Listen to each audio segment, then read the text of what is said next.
Hello and welcome back to another episode. Now I'm so glad you're here because I have recently made a rediscovery. I was going through my stuff and I came across this. This is the official Star Wars magazine from summer 1997, June, July 97. I would have been about 13, I guess, at the time. Maybe no, 12, almost 13.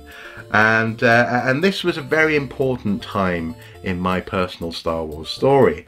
And I'll come back to that in just a moment, I suppose. But it's worthwhile just reflecting on when this magazine came out. 97 obviously was a huge year for Star Wars. It was when the special edition trilogy had been released, and Star Wars was just in the air. I imagine if you'd been a long time Star Wars fan, this was what, 20 years I guess after the first film had been released. This must have been just a mind-blowingly happy, exciting time. And for me, as someone who'd grown up aware of, I suppose, the shapes of the Star Wars ships, you know, like the Millennium Falcon, the iconography of Star Wars, and the sort of the pop culture references, this was my first opportunity to really dive into what that meant. So we went to see Star Wars in the cinema, The Empire Strikes Back, and Return of the Jedi, and it was a wonderful year to be, I suppose, coming into being a teenager. It was fantastic. And this magazine, it means that to me. This is the reason why I've still got this copy. It's a little bit rough, worse for wear. It's a little bit sort of crinkled, but I do still have the art prints from inside. So I never took these guys out. As much as I might have been tempted to possibly hang them on a wall in university, I never did. So I think I did quite well. And there's the infamous Jabba the Hutt alteration there. So I did quite well to keep it, but in particular, this magazine is very special to me for, I suppose, two reasons. First of all, it introduced me to the fact that the films had been were being reworked, but had been essentially such a beautiful design project and task. So there were articles talking about how, for example, George Lucas wanted to reshoot, for example, the Jabba's palace sequence, including a big musical number, which some people hate, some people love. To be honest, it was the first time I saw the scene, so I can't really imagine it without it, unfortunately. It contains wonderful concept sketches and artwork, I think, from, is it Ralph McQuarrie there? The left concept art, blah, blah, blah. Joe Johnson, that's it, Joe Johnson then, sorry. So beautiful concept art of, for example, the X-Wing, Y-Wing, and this kind of thing. And also as well, it had all sorts of, I suppose, interesting highlights and I suppose broader cultural things referenced going on. So we had reviews of computer games, and I was able to sort of find routes and ways in which to expand my Star Wars experience. There's also, looking back, a magnificent little Easter egg here. Sorry, no, so this isn't the Easter egg. I spotted this. Look, these are phone cards with Star Wars images on. Do you remember, or you may or may not remember, depends on how old you are, telephone phone cards. You could sort of buy credit for payphones, and these ones you could get with Star Wars characters and moments on. That's fantastic. But no, so the Easter egg, which I quite like in this, is sort of a retrospective Easter egg. Is the fact that Ewan McGregor attended the royal premiere of Star Wars for the Prince's Trust, and there he is with his wife. And I wonder if, at that point, if he knew he was going to be Obi-Wan Kenobi in '97. It's an interesting question. Anyway, so it's a great thing now to look back on. I'm so glad I still have it. But in particular, it's the reason why this particular issue means so much to me is because of a little comic section that's in there. They've taken part of the story of Jix. What's his name? Jix.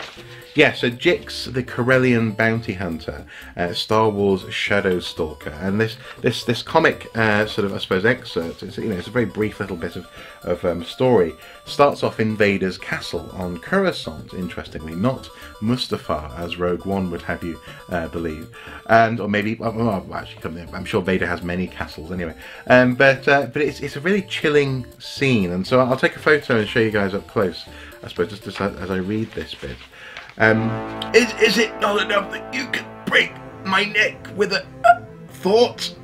You want me to fear you, Lord Vader? I might as well be afraid of death. So why don't you just tell me what you want? You know what I want, Jix. I want you to kill someone. I have learned from an informant that Imperial Governor Torlok on Korolarg plans to defect to the Rebel Alliance. The informant was instructed not to act further in this matter. Torlok must be eliminated, but his death will serve our propaganda machine.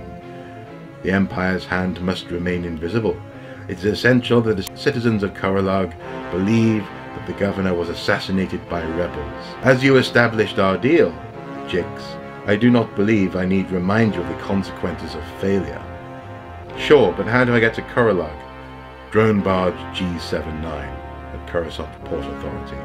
And Jix, yes, Lord Vader, when you leave my castle, shut the door behind you. And he goes on from there to sort of have, yeah, a quick adventure in the barge. He sneaks onto the planet where he needs to assassinate this governor, and it ends on a bit of a cliffhanger, really, with well, him being a bit confused as to what's going on. But that's not really the point. I mean, yes, okay, I was intrigued as to what was going to happen next in terms of the story, but that's not really the point. The point is that that image of Vader really made an impact on me. That is actually what made Darth Vader scary for me.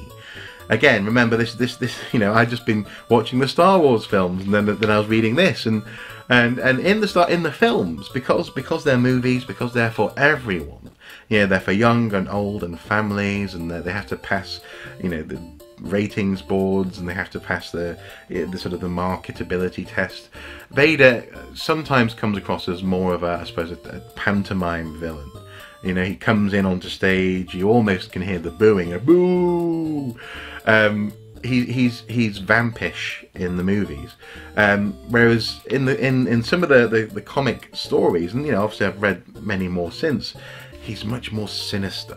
And this one, he's downright just cold, brutal. I want you to kill someone.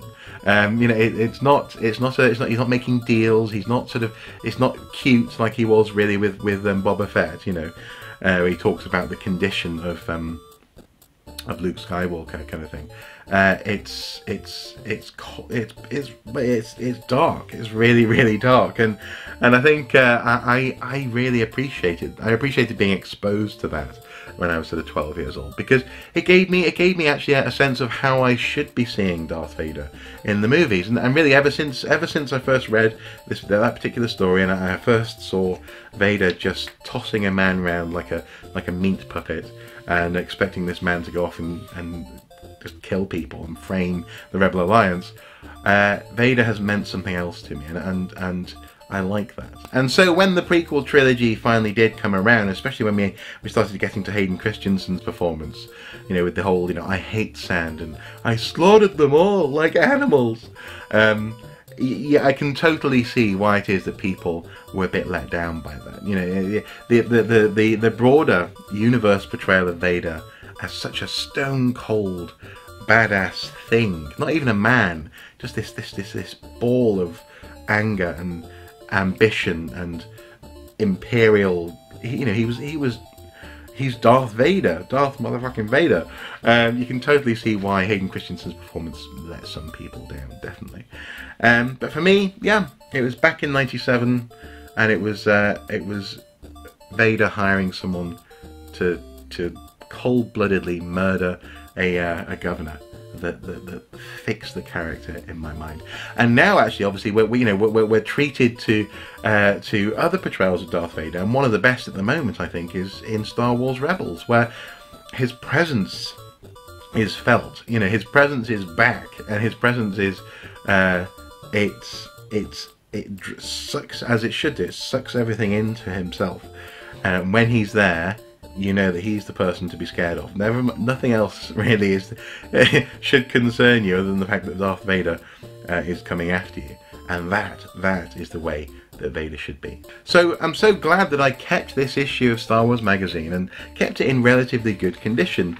Not least because obviously it's fun to look through and it's very nostalgic, but also because this is the moment that Darth Vader's character really was fixed in my mind. That I truly became scared of Vader. I feared Vader. and it helped. It really helped me to understand the stakes in the Star Wars universe, and also obviously I'm so happy that I've been able to share this with you guys today.